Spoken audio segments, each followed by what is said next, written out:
Welcome to Not Milk Never Milk. Subscribe if you're lactose intolerant. You start by killing power and draining residual charge. This prevents shorts and false indicators. Once done, open the case and ground yourself so static won't damage components.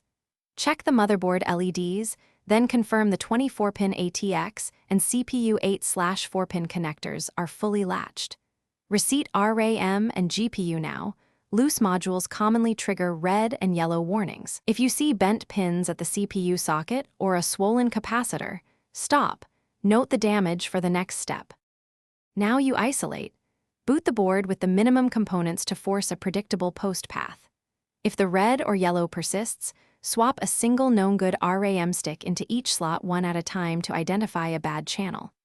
Next, test with an alternate PSU or use a paperclip test to confirm 12V/5V rails are stable, because power faults commonly produce these LEDs. If a switch to onboard video or removing GPU clears lights, the GPU or its power cable is suspect.